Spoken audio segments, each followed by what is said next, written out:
Hello and welcome to the MYP Masterclass. Today I will be going over how to formulate a research question and how to plan out your research.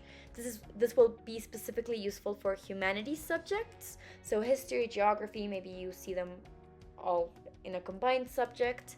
And it is important to note that every school and class may provide you with a different format or be seeking different goals and objectives and skill sets. However, these are some universal features that you can use to help you out as you develop this project.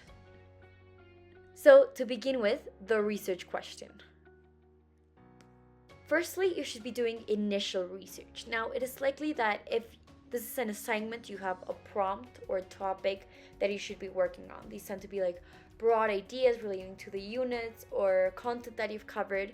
And based on that, you should be going online and just doing initial web search of what's happening with this. What different topics could you be looking at? What are case studies that you could focus on?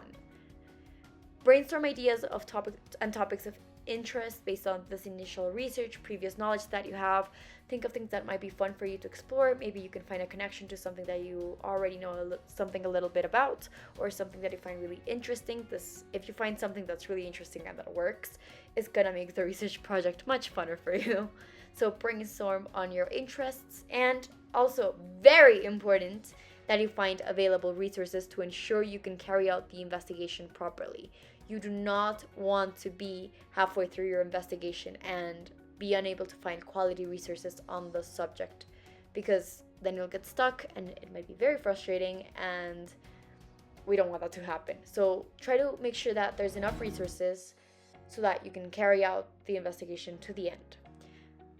Eventually, choose a topic. Finalize what topic are you going to work with, and narrow down your question.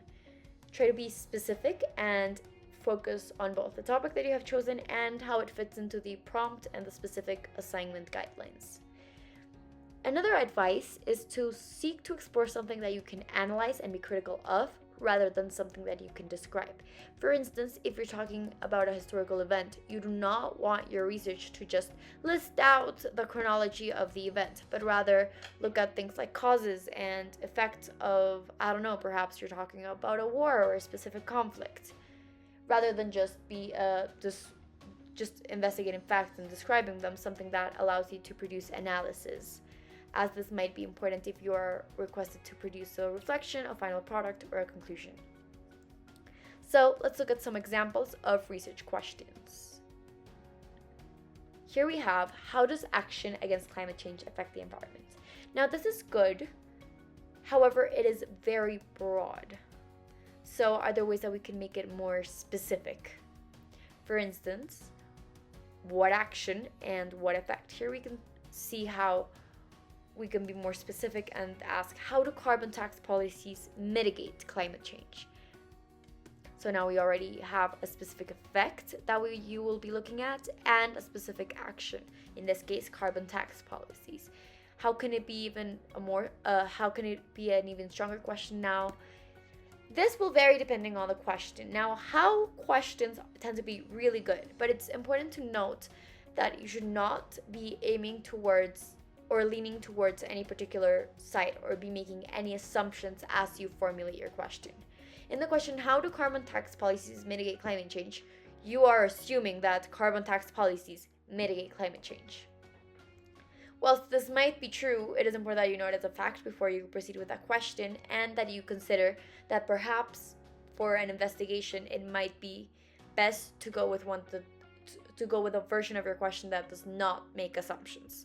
For instance, a variation to that question could be, to what extent do carbon tax policies mitigate climate change? However, this does depend a lot on your subject and the specific guidelines that you have been given. Now, another thing that I recommend, and once more, it is dependent on specific subject and guidelines, but is to be specific. Maybe you're looking at a specific time period, maybe it's of a specific place, a specific case study, maybe you're comparing to, but bring that into your question. It will narrow down the things that you have to research and the scope of your research and make it much more focused, and that might work to your advantage. For instance, let's look at this different research question. How was the South African apartheid and its enforcement of racial segregation influenced by the diamond industry and the benefits it had for the country? So here we see that it allows for open analysis. You're talking about how something was influenced. It could be for better or for worse. It could sway either way. It is very broad and non-specific in what it does, so you can go into your investigation from a point of neutrality.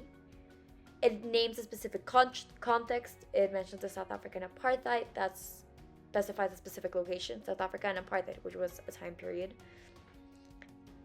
And you're talking about a specific impact. So what impact are you looking at? What effect does this thing that you're looking at have? So in this case, it's the enforcement of racial segregation. And what factor is the thing that changes that? By the diamond industry and the benefits it had for the country. Now, justifying your question. This might not always be demanded of you, but it's a good skill set to have, and it will allow you to have like a focus as you're drawing conclusions and reflections. I know I've come back to that a lot, but it's important that as you go through, you think of what is the end of this investigation? Like, what is my end goal with this project? So it is important that you contextualize your question. Specify what is the issue or problem or topic that your question seeks to tackle. How does it relate to the prompt if you are working with one, which you might not be, and why is it relevant, and or how does it connect to broader issues? For instance, here the color coding is kind of varied because many of the sentences do more than one task. They will be describing a problem as well as contextualizing, as well as relating to the prompt, but overall the idea is here. So this question seeks to investigate how South Africa saw itself affected given the racial tensions diamond mining furthered. The economic dependency formed between South Africa and the diamond industry deeply shaped its approach on the matter, leading statal choices to prioritize the interests of the mine owners and continuously enforce harsh practices and legislation targeted against black and migrant miners to maintain cheap labor well into the mid-20th century. These factors deeply contributed to reinforcing racial tensions and inequalities within South Africa, showing us how the relations between communities can be direct reflection of human interaction with the environmental resources. The apartheid ideology, which advocated white as a superior race, was implemented in South Africa and ruled over legislation and the way citizens were treated. This connects to resources given how diamonds, one of the most sought after mineral resources, served as an industry to increment race-based segregation and oppression given its natural occurrence within South African soil. Therefore, the research question delved into the socioeconomic situations in the post-colonial era South Africa experienced and its connection to natural resources. Now, it is important to note that the prompt here was how does an ideology connect to resources. So you'll see a lot of reference to resources and like to the apartheid, what it meant. Here you have the topic itself, the racial tensions, diamond mining furthered. How did they increment race-based segregation and oppression given diamond's natural occurrences within South African soil?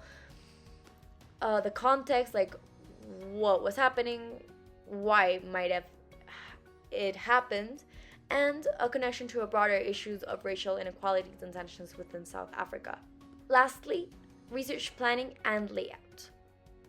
This should allow you to organize your tasks, outline how you will do them, set a deadline, and this is optional, but it might help, especially if it's a project that asks a reflection of your process, and that is to feedback your research process.